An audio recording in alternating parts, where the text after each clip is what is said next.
Hey guys, welcome back to my channel here, and we got to game 11 today of the World Championship matches 2023. So the result after 10 games is 5.5 to 5.5 in favor of Nepo here, right? And it is game 11, so basically it means there are only 4 rounds left. So, the strategy here, I think, is that the players must play, I think, with, clear strategy, and they need to be, I think, smart and wise to choose the way to make the match go into their, favor. For Nepomniachtchi, I think here he needs to play it safe, He want to, I think, restricts, the, I would say, chance to go wrong. He obviously didn't want to go wrong at all, right? He just wanted to play safe for Ding. So this game got black. He will need to trying to see when we're trying to go for the win, or maybe when we're trying to go for some risk, isn't it? And it's not easy there to choose. So here in game 11, we will see the players give a very clear ideas how the match will be. So let's take a look right away.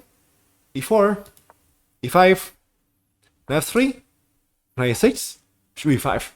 Again, ruler pass. It surprised me that the ruler pass was seen so many times in this event, Since obviously the thing we can also play is the Italy bishop c4. But I don't know. I suppose this may be the last game we can see this ruler pass. a6, bishop e4, Knight f6, okay. That's also bishop e7, okay. Still no more lines. So Ding is always known to be one of the best martial players in the world right now. So that's why I don't see Nepomniachtchi went for e1 and b5 d5 here, which is obviously the main martial variations. d3, a safe choice. b5 should be 3, d6. So this one is one of the main line of the ruler system. Obviously here, so I can play a4, c3, and something huge, In the game, why try a3 instead? But obviously, pre-do obviously, the idea is just to bishop e2 and kind of prevent b4 here. The idea here is that bishop e2, knight c3, and maybe looking for the d5 squares, Which of the game, knight e5, bishop e2, c5, and c3, bishop e6. All normal theories. Here, so there are something we can do.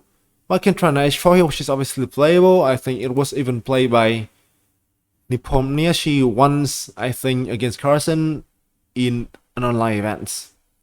In fact, so one thing I kind of forget to tell you is that here, so in 2020, so Nepomniachtchi already played Ding in the candidates in 2020, before the match between Nepomniachtchi and Carson in 2021. So they played earlier, and in fact, in that event, Ding played castles and he already got in trouble with he just lost the game eventually. This time, he tried to deviate. Back to the game. So here, Nepomniachtchi tried g5. So the idea here is super typical to the knight and go for this one, right? It somehow reminds me of the, I think, Sveshnikov ideas. And, take the knight and get a strong center is just a very common ideas.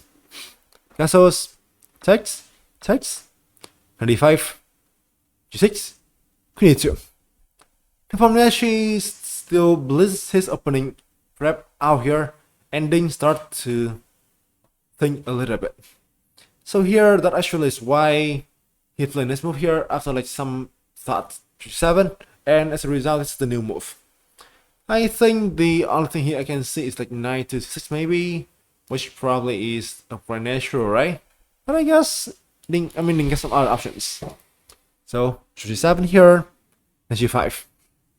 This one is a big problem here, to be honest. f4 now is playable, and black must be fairly careful. I'll show you some example here.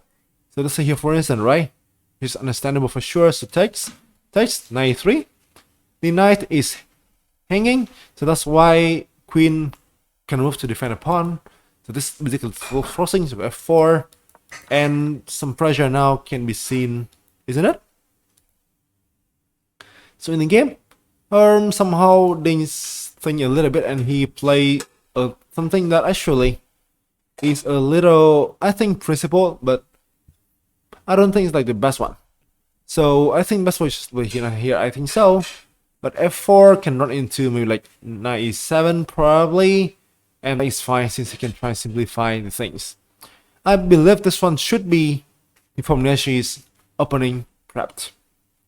In the game, c4, takes, knight 3. So you can see already, right? Somehow black's position starts a little bit shaky. There are some weaknesses start to look a bit annoying. Here, pin the knight. With d1, pressure on the pin and the pawn d6. Be it. This one, although it looks like a mysterious move, right? But it just anticipates the exchange on d4, on c4 I mean, and the rook can be able to be opened up.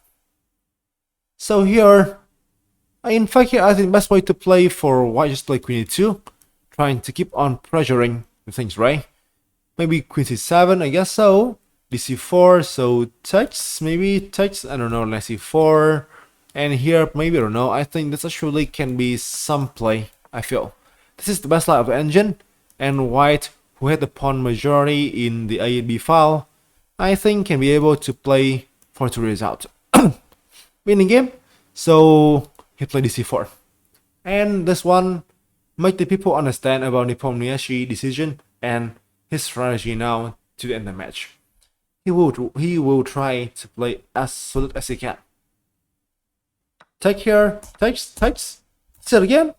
Once again, I think queen e2 is on the way to try for the win, I guess so. But just take here, and this one probably is equal. I don't know. I don't think somehow black can be worse. Let's say here, for instance, I think black is doing very okay. But in the game, so queen here, go for the, inevitable draw. Takes, takes. Okay, now basically everything's forcing. Take here, rook a2. So now the plan is sacrifice this pawn, and then this double pawn will not be able to do things. Here, rook a3, takes. Okay, k2, rook a3, c5, just again. Here again, h2 on the way to go for the win, but e2, and this is the way. So now there's no way to hang on the up pawn, you know. King g3, king here, and kf3 just run to the rook g2, and it's still a draw, but obviously the pawn can be taken.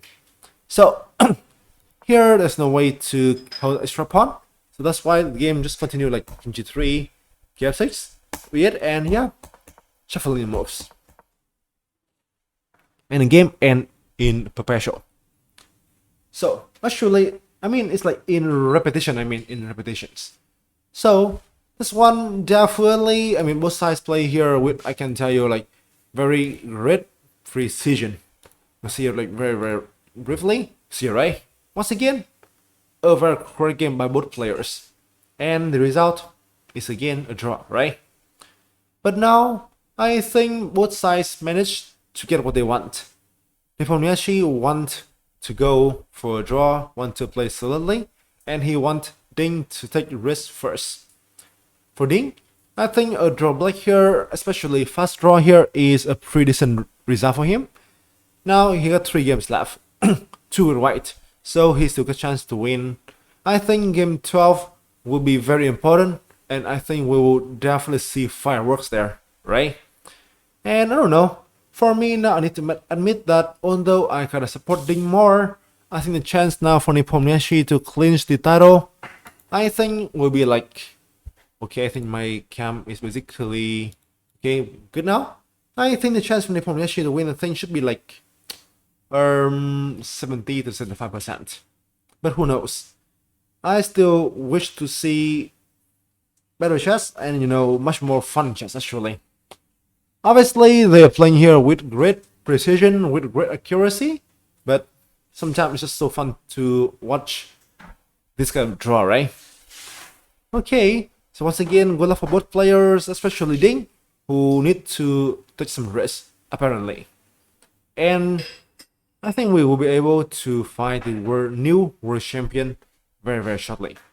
Okay, so on our short videos here, since there are not much here to explain, the only thing that is important here is the, I think, way both players, I mean, like, treat the game. I think they want just to play set this game. So let's hope for more fireworks coming soon. Tomorrow is the rest day, and then let's be ready for some fun. I will see you then, obviously, and hopefully you enjoyed the video. See you and peace.